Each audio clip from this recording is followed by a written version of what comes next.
દક્ષિણ ગુજરાતના 7 જિલ્લાના 3 લાખ ખેડૂતોને દિવસે વીજ આપવાનો રાજ્ય સરકારે નિર્ણય લીધો છે। સરકારના આ નિર્ણયનો ખેડૂત આગેવાને આવકાર્યા હતા અને ખેડૂત આગેવાન જયેશ દેલાડેએ સરકારના નિર્ણયને આવકાર્યો હતો। દક્ષિણ ગુજરાતના 7 જિલ્લાના 3 લાખ ખેડૂતોને દિવસે વીજ આપવાનો રાજ્ય સરકારે નિર્ણય લીધો છે।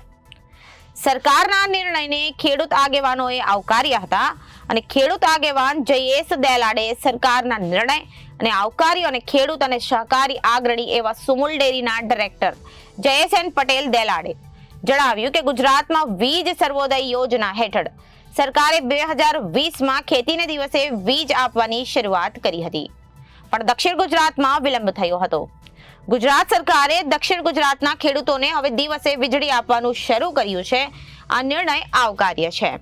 મુખ્યમંત્રી ભૂપેન્દ્ર પટેલે દક્ષિણ ગુજરાતને દિવસે વીજળી આપવાનું વચન પાડ્યું છે।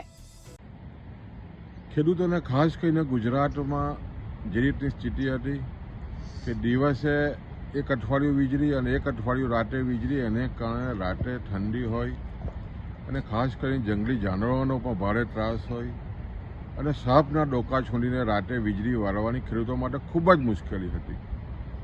ઘણા સમયથી ખેડૂતોની લાગણી અને માગણી હતી કે ગુજરાત સરકાર ખેડૂતોને દિવસે વીજળી આપે અને એના અનુસંધાનમાં આ માગણી સ્વીકારીને 2020માં રાજ્યની સરકારે સૂર્યોદય કિસાન સૂર્યોદય યોજના લાગુ કરી।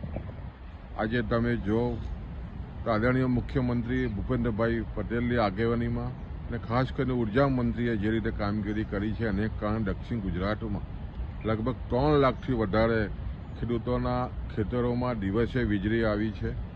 ખેડૂતોને ખુશી ઉત્પન્ન થઈ છે, ખાસ કરીને જે સ્થિતિ બનતી હતી ને ખાસ કરીને વીજળી અને ખાસ કરીને ખેતીમાં પાણી અગત્યનું અંગ છે અને જ્યારે દિવસે વીજળી આવતી હોય છે સ્વાભાવિક છે કે પૂરતી ક્ષમતાથી ખેડૂતો વીજળી વાપરી શકે અને પાણી બોરવેલમાંથી કાઢી શકે અને એનો પોતાનો પાક તંદુરસ્ત રીતે ઊભો કરી શકે।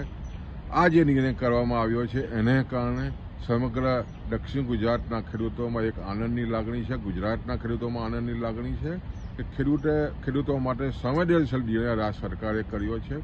ઘણા વખતની માગણી હતી કિસાન સૂર્યોદય યોજનામાં આદરણીય મુખ્યમંત્રીએ જે નિર્ણય કર્યો છે અને તમામ ખેતરોમાં દિવસે વીજળીની જે વાત સ્વીકારી છે અને આપવામાં આવી રહી છે, ખૂબ જ તંદુરસ્ત નિર્ણયને અમે ખૂબ જ આવકારીએ છીએ।